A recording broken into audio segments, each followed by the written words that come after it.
transmite de partícula de molécula de agua a molécula de agua, y que esa transmisión de la energía es lo que generan las olas. Todos sabemos que las olas no avanzan, que solo avanza la energía, ¿no? Eso a mí me lo explicaron muy bien en el colegio. Pero lo que nadie nos explica es por qué siempre son círculos y siempre son concéntricos, y por qué da igual si yo estoy tirando una piedra, que si tiro un ladrillo, que si tiro un zapato, que si tiro algo grande, que pequeño, siempre van a ser círculos y siempre van a ser concéntricos. Hay algo que dice cómo se tienen que hacer las cosas, hay algo que dicta la forma que tienen que tener, y ese que dicta la forma es la información, el que da la forma a las cosas, ¿no? Entonces la información está muy ligada al concepto de campo. Ahora ahí si veis un imán con el típico dibujito del imán con las limaduras de hierro, que lo que hacen es mostrarme la forma que tiene ese campo. Siempre que yo esté suficientemente cerca de este imán, yo voy a sentir esas propiedades que me está ejerciendo el imán. Pueden ser propiedades magnéticas, pueden ser propiedades eléctricas. Sabemos que la Tierra tiene su propio campo, sabemos que ese campo de la Tierra es el que nos protege de todas las radiaciones solares que nos llegan, que hace como de escudo protector de todo lo que llega. Bueno, el campo es una región del espacio en la que hay una serie de propiedades que se manifiestan de una manera concreta. Cuanto más cerca, más fuerte; cuanto más lejos, más débil, ¿vale? Y esas propiedades es a lo que llamamos información. Bueno, entonces esos mismos tres niveles de materia, energía e información están también en el hombre. Ahí hay una cita de Santiago Rojas, que es un terapeuta colombiano, que me gustó mucho, pero... Entonces, el primero de los elementos será el cuerpo físico, que es el que conocemos más, formado por células que se agrupan formando tejidos, que se agrupan formando órganos, que forman sistemas, que forman organismos, que forman ecosistemas, que es el que sabemos que sigue la ley. A ese sí que vive en Linealandia, no hay vuelta atrás. Ahí sí que, si alguien es capaz de rejuvenecerse, que venga y me lo enseñe, porque yo no he visto a nadie que realmente vuelva atrás en el tiempo, salvo Brad Pitt en la película, aquella de que no me acuerdo cómo se llama, pero la que vuelve atrás en el tiempo, vamos. Ahí sí que es un desarrollo lineal, es lo que estudia la medicina, y causa-efecto. Si yo me corto, me va a salir sangre; si yo voy vestida de blanco en una mina de carbón, me voy a poner negra. El cuerpo físico no tiene vuelta de hoja, eso es así. Pero luego también sabemos que este cuerpo físico tiene una serie de señales eléctricas y magnéticas que están tanto en los organismos unicelulares, bacterias, levaduras, como en las células nuestras de nuestro cuerpo y en el cuerpo en general. Todos conocemos el electrocardiograma, que es la señal eléctrica que tiene el cuerpo. También tiene una señal magnética asociada, que es el magnetocardiograma. El campo magnético del corazón es 5000 veces más fuerte que el campo del cerebro. Eso es un dato que no todo el mundo tiene la conciencia de, que realmente la emisión energética del corazón es 5000 veces más grande que la de la cabeza, aunque nosotros parece que pensamos 5000 veces más de lo que somos capaces de amar. Pero bueno, también tenemos el electroencefalograma. Sabemos que están las neuronas, que emiten sus estímulos eléctricos y que tienen pues una cantidad de energía bastante considerable, y un campo magnético asociado también al cerebro. Lo que no todo el mundo sabe es que durante la división celular, que se llama mitosis, también hay radiaciones en el rango de ultravioletas, y que no son la consecuencia de la división celular, sino la causa de, son los señalizadores. En cuanto se dispara la señal ultravioleta, empieza la división celular. Y también, pues bueno, en mi grupo de investigación, por ejemplo, sí trabajamos mucho con el estudio de señales eléctricas de células y de bacterias, y en este caso, por ejemplo, pues los microtúbulos, que son parte del citoesqueleto, también están emitiendo en la banda de radiofrecuencia, que eso también hay mucha gente que no lo sabe. La radiofrecuencia es la banda que utilizan los móviles, la banda que utilizan las radios, radiofrecuencia. Y bueno, es decir, a lo largo de todo el espectro todo no, pero una gran parte de lo que es el espectro electromagnético, desde continua, baja frecuencia, radiofrecuencia, luz visible, ultravioleta, hasta ahí, más o menos, seguro hay emisiones energéticas de todos los seres que existen, de todos los seres vivos. Y, por ejemplo, este es un estudio de lo que es el campo eléctrico, o la distribución de los potenciales eléctricos en una salamandra. Si a alguien le interesa ese tema de lo que son los campos eléctricos en en el cuerpo, no sé, porque como a mí me interesa y estoy haciendo mi tesis en eso, pues algo tengo que decir. A mí este libro, por ejemplo, me gustó mucho. Se llama El cuerpo eléctrico y es de un cirujano, ortopeda, de hace como unos 40 años más o menos, pero explica cosas que son fascinantes, de regeneración de miembros a través de estímulos eléctricos, bueno, unas cosas que todavía 40 años después no hemos conseguido repetir y que son maravillosas, ¿no? Bueno, entonces estábamos con este segundo nivel de la realidad, que sería nuestro cuerpo energético, nuestra estructura energética. Tenéis la parte eléctrica y la parte magnética, corresponde al nivel ondulatorio. La principal diferencia es que está cambiando continuamente, el físico cambia, pero no tan rápido. El campo energético cambia a la velocidad de la luz, porque una parte de él es espectro electromagnético. Y bueno, pues de alguna manera, aunque no todo el mundo es consciente de ello, en ese campo energético, desde este punto de vista que yo os cuento, es donde están el registro de todas las experiencias de la vida de las personas, es donde encajaríamos las emociones, donde encajaríamos los pensamientos, que sabemos que son interacciones electromagnéticas del cerebro, que la mayoría de ellos son captados y no generados por el cerebro, pero bueno. Y que, bueno, pues es lo que estudian la psicología, la psiquiatría, la astrología, medicinas bioenergéticas, todo lo que estudia algo más allá del propio cuerpo físico. Y luego tenemos los campos de información.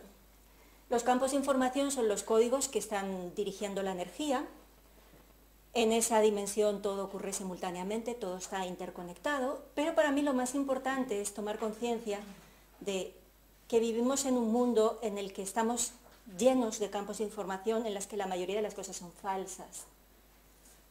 Falsas es una palabra igual un poco fuerte, digamos, son puras creencias. Y eso es muy fácil de darte cuenta. ¿Cuántas cosas hace un yogur? ¿Habéis hecho una lista de la cantidad de cosas que sabe hacer un yogur? Un yogur es fascinante, o sea, un yogur es algo tan simple como una leche con un fermento que además en su estado natural es buenísimo para la flora, no sé por qué le llaman flora, Julio, ¿por qué le llaman flora si es fauna intestinal, que son todos los bichitos que vivimos ahí, no sabes? Bueno, pues siempre dicen la flora intestinal y yo digo, pues si es fauna, si es que son animales, bueno, son bacterias, tampoco son animales, ¿no? Bueno, eso es buenísimo, pero resulta que el yogur sabe bajarte el nivel de colesterol, ayudar al tránsito intestinal, subirte las defensas, y no sé cuántas cosas más porque no estoy muy al día de los alimentos tecnológicos estos, no me interesa mucho.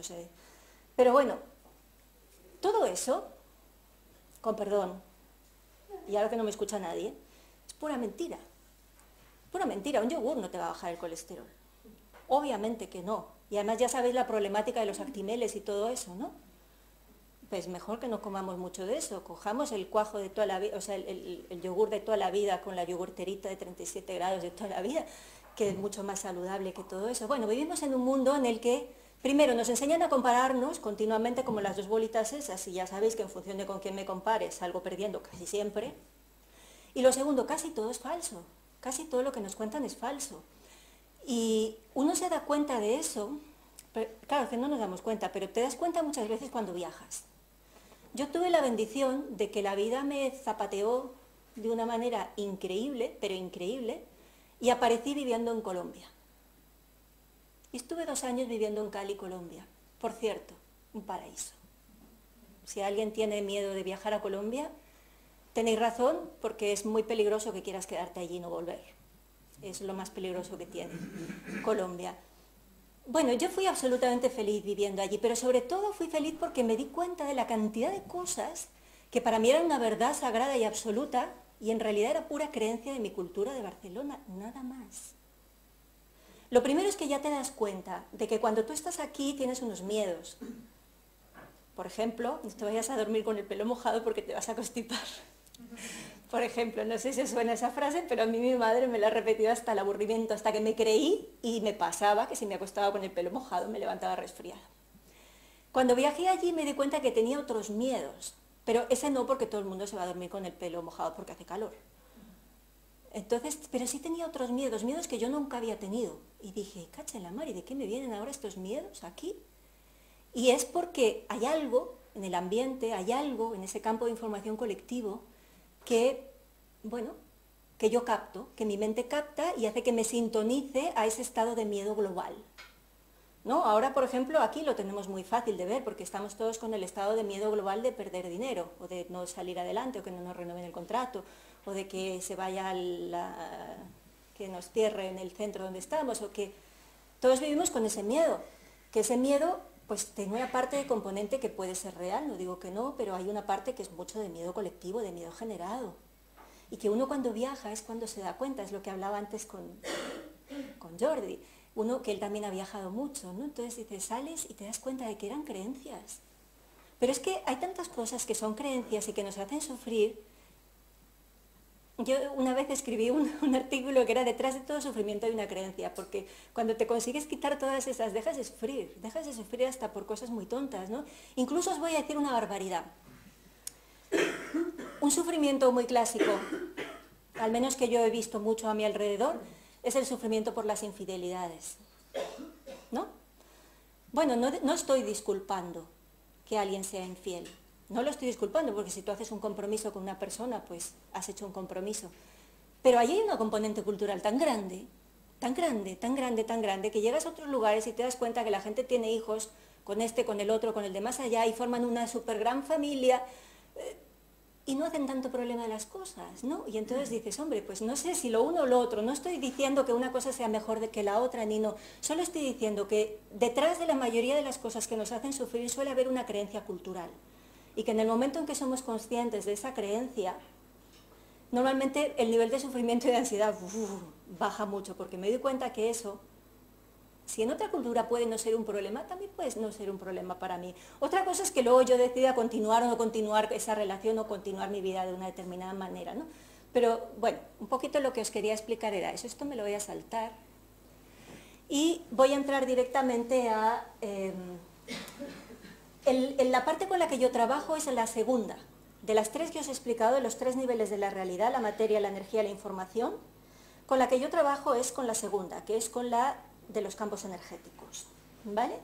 Entonces, bueno, es una realidad que casi nadie, hay muy poquita parte de la población que trabaje con ella, muy poquita gente que sea consciente de ello, aunque cada vez, por suerte, estamos siendo un poquito más conscientes, cada vez hay más gente que practica yoga, que practica tai chi y se da cuenta de si está bajo energía, si está fuerte, si no, nota cambios en su estado energético y en su estado emocional a través de eso.